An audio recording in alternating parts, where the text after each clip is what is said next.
యోహాను ప్రకటన గ్రంథము ఏ విధంగా రాశాడంటే పరలోక రాజ్యంలో జరగబోయేవి ఫ్యూచర్ గురించి రాశాడన్నట్టు.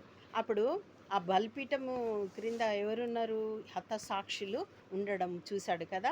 ప్రకటన 6:9లో మరి ఉంది కదా. ఆయన 5వ ముద్రను విప్పినప్పుడు దేవుని వాక్యము నిమిత్తము తాము ఇచ్చిన సాక్ష్యము నిమిత్తము వధింపబడిన వారి ఆత్మలను బలిపీఠం క్రింద చూసినాడు. వారు అడుగుతున్నారు మాకు న్యాయము జరగాలని, వారి రక్తము నిమిత్తము న్యాయం జరగాలని వారు అడుగుతున్నారు. ప్రకటన 16:4-7 వరకు మనం చదివితే, మూడవ దూత తన పాత్రను నదులలో జలధారలలోనూ కుమ్మరింపగా అవి రక్తముగా ఆయెను. ఆ నీరంతా రక్తమైపోయింది. ఎక్కడెక్కడున్న సముద్రాలు జలధారలన్నింటిలో రక్తమైపోయింది.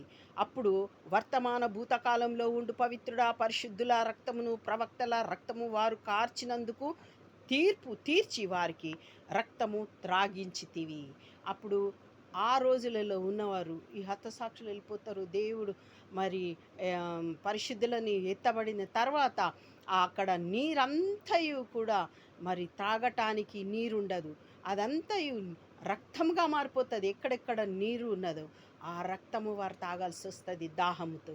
అప్పుడు వీరు అంటున్నారు కదా, దేవదూత అంటున్నది 6వ వచనంలో, దీనికి వారు పాత్రులే, నీవు ఇలాగూ తీర్పు తీర్చితివి కనుక నీవు న్యాయవంతుడని జలముల దేవదూత చెప్పగా వింటిని. జలాలకి దూతగా ఉన్నటువంటి ఆ దూత చెప్తుంది, నువ్వు న్యాయవంతుడవయ్యా, నిజంగానే నువ్వు ఈ విధంగా తీర్పు తీర్చడా న్యాయమే, న్యాయం చేసి ఉన్నావు అన్నప్పుడు 7వ వచనంలో చూడండి, అందుకు అవును ప్రభువా దేవా సర్వాధికారి, నీ తీర్పులు సత్యములను న్యాయములై ఉన్నవని బలిపీఠము చెప్పుట వింటిని అంటున్నాడు.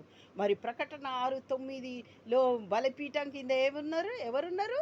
హతసాక్షులు ఉన్నారు. ఆ బలిపీఠము అంటుందంట ఏమని, అందుకు అవును ప్రభువా, ఈ దేవదూత అట్లా అన్నది కదా, నువ్వు న్యాయవంతుడవు, కరెక్ట్ చేసినావు, నువ్వు కరెక్ట్ అయిన తీర్పు తీర్చావు అనగానే ఆ బలిపీఠం పలుకుతుందంట. బలిపీఠం కింద ఎవరున్నారు? హతసాక్షులు ఉన్నారు. అవును ప్రభువా దేవా సర్వాధికారి, నీ తీర్పులు సత్యములను న్యాయములనై ఉన్నవని బలిపీఠము చెప్పుట వింటిని అంటున్నాడు. ఎవరు విన్నారు? యోహాను. ఇది జరగబోతుంది కాబట్టి మనమందరము దేవుని యందు నిరీక్షణ కలవారమై ఉండి మన దేవుణ్ణి స్తుతిస్తూ ఘనపరుస్తూ మరి దేవునిలో మనము నిలిచి దేవుడు మనలో ఉన్నప్పుడు మనకు జయం కలుగుతుంది. ఆమేన్, ఆమేన్.